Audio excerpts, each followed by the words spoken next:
Here it is, another episode of Life with Pop podcast, father-daughter pop culture podcast featuring me, the Pop and Pop. I'm Calista, the preteen pop culture queen. And also sitting in today, we have a special guest, another family member, Zachary. here to bring you our special Things We're Thankful For 2014 edition, just in time for Thanksgiving. A few pop culture top 5 lists of things we were thankful for in 2014. We're always thankful for being sun worshippers, our health, our family, our friends, that kind of stuff. But more specifically for this podcast, things that happened in the year 2014 in pop culture that we are greatly thankful for. We're going to go around and give our eclectic top 5 lists. We're going to go with Zachary. Zachary's number 5, going from 5 to 1 on your top 5 things you're thankful for in pop culture. Mr. Peabody and Sherman. The Mr. Peabody and Sherman movie? It's about this dog that adopts a 7-year-old. Well, he wasn't 7 when he was adopted, but in the movie he was 7, named Sherman. And it's based off a very old cartoon, right? Uh-huh. From the Rocky and Bullwinkle show. Why did it make your top 5 list? Why was it one of your favorite things? Because I just liked how it was, like, sciencey and funny. All right, Peabody and Sherman in your top 5. Calista, your top 5. Mine's the AMAs and the VMAs. Okay, I like the AMAs and the VMAs because they have my favorite artists. Like, both of them, Ariana Grande, Jessie J, and Nicki Minaj sang Bang Bang in both the AMAs and the VMAs. Sam Smith sang and performed in both. In the VMAs, he performed Stay With Me, and in the AMAs, he performed I'm Not the Only One. And then Selena Gomez only performed in the AMAs. She sang The Heart Wants What It Wants, and those are my favorite. And that was on your top 5? That was number 5? Yep. My number 5 was Bruce Springsteen coming to play live for March Madness here in Dallas back in March. On a rainy day, 3-hour plus concert. He opened the show singing Van Halen's Jump. And it's just nice to have him come and do a free show, no money to get in, and help support fans that way by not charging them an arm and a leg to come and visit and still putting on a quality, good show in the process. My number 4, to go back around the horn, was all the Marvel movies that came out this year. I just think it's cool that we can go to pay our ticket and go see a comic book movie in the movie theater. It started out with Amazing Spider-Man was the first one. Amazing Spider-Man 2. Captain America, right? Oh, you're right. Captain America Winter Soldier was the first one. And that movie was awesome. Then it was Spider-Man, and then it was Guardians Then it of the was Galaxy. Spider-Man 2, Guardians of the Galaxy, X-Men Days of Future Past, and now, even though it's Marvel characters, I guess it's not a Marvel movie, but it's nice to see characters on the screen. And then finally, Big Hero 6 recently. Which is a Disney and a Marvel. It's a Disney movie based on obscure Marvel characters. Marvel doesn't have their name on it, but they still have the Stan Lee cameo. There's still a Marvel Universe feel to it. So, 5 different Marvel movies in 1 year. Wow. Zachary, you're number 4. Is Teenage Mutant Ninja Turtle movie, which came out in August. And what did you like about that movie to make it on your list? I just liked the action, and I really liked the turtles. Now, how does the new movie rank on all the old movies that you saw? Well, and against all the cartoons? I still think the 4th one is my all-time favorite. That's what, the CGI Ninja Turtle movie? Mm-hmm. That's the best one so far? And then this one would be what, number 2? Mm-hmm.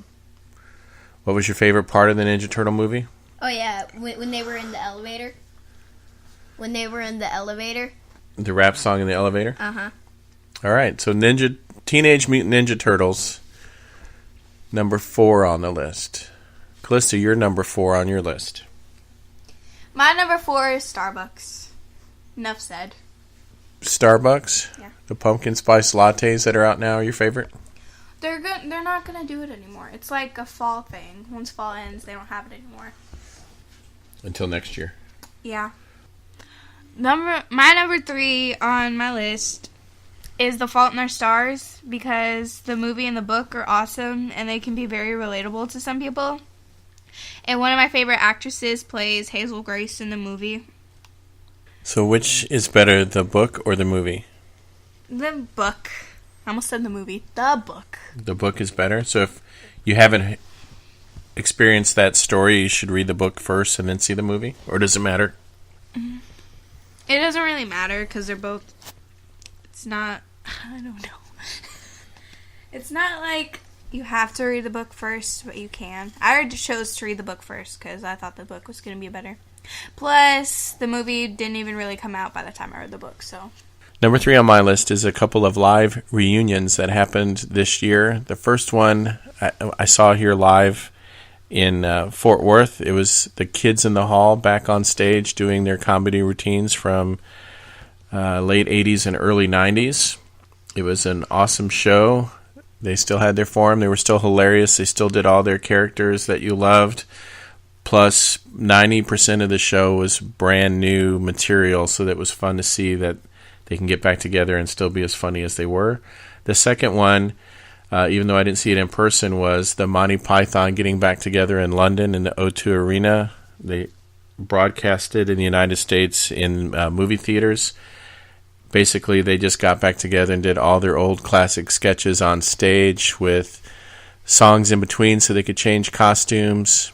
But it definitely had all the sketches that the fans liked. Not a lot of new material, but probably the last time you'll see them live ever as a group for Monty Python. Those were my 2 favorite things to see live this year.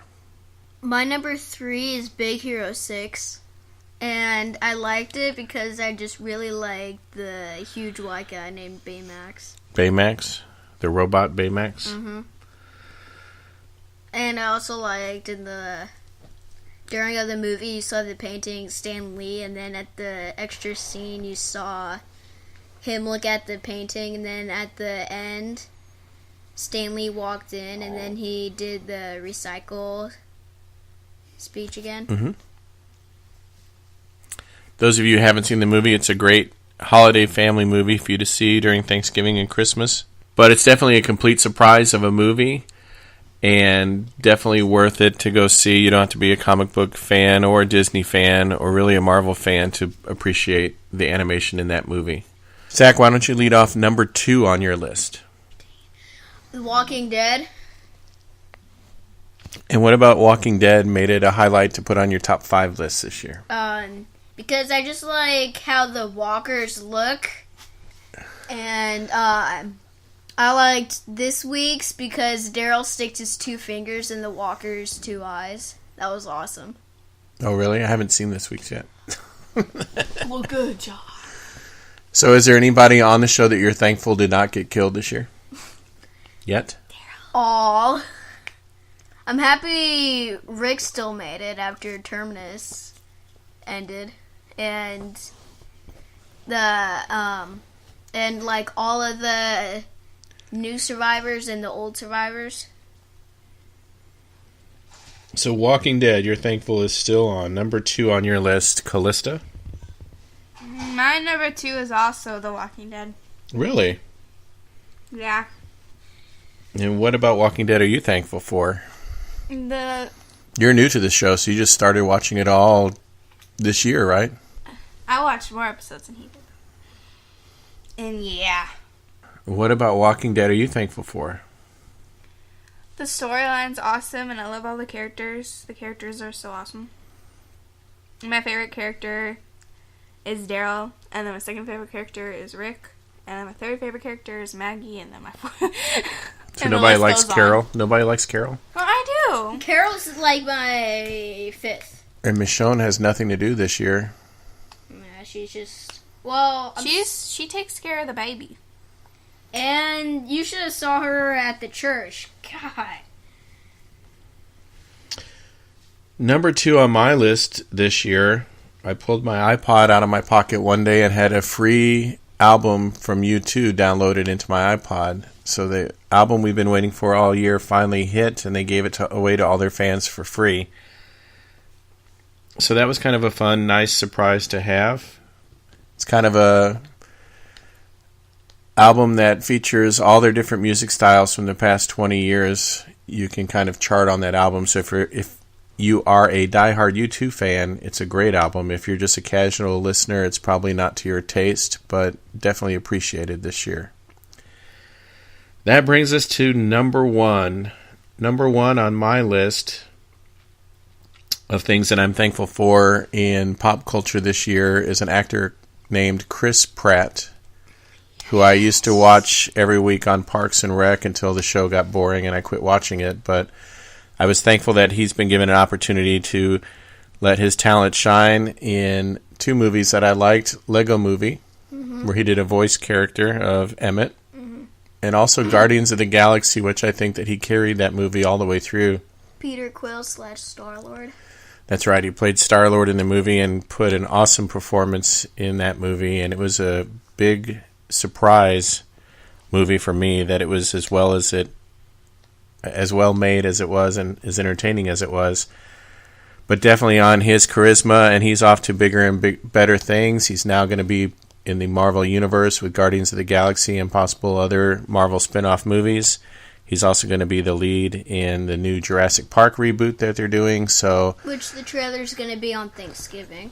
I'm thankful that he has a huge career going outside of TV, and he has an opportunity to be in all of these high-profile and big-budget movies. So kudos to him. He's my number one thing I'm thankful for this year. My number one is music. Most of my favorite artists put out music this year. What kind of music? Pop. Whatever music I listen to. But all my favorite artists put out music, and I love most of the music that they do. So name your artists and songs that you like, that you're still listening to. Ariana Grande has a lot. She has Problem, Bang Bang featuring Jessie J and Nicki Minaj and Her, Break Free, and Love Me Harder. And then Selena Gomez, she has one song that's my favorite, and it's The Heart Wants What It Wants. Taylor Swift has a song called Blank Space. And Iggy Azalea has two of my favorite songs. It's Fancy and Black Widow featuring Rita Ora. And those are my favorite. What about that bass song that you were telling me about too? The Meghan Trainor, all about that bass. That's huge. It's played all the time now. Yeah. Mm-hmm. And the final number one on our list, top 5 list of all time, is coming from Zachary, and it is Guardians of the Galaxy. That's your favorite thing for the year? Uh-huh. Why did Guardians of the Galaxy hit the number one spot on your list, Zachary? 3 reasons. Chris Pratt, Rocket, and huge tree guy Groot. Those are your 3 favorite things from the movie? Mm-hmm.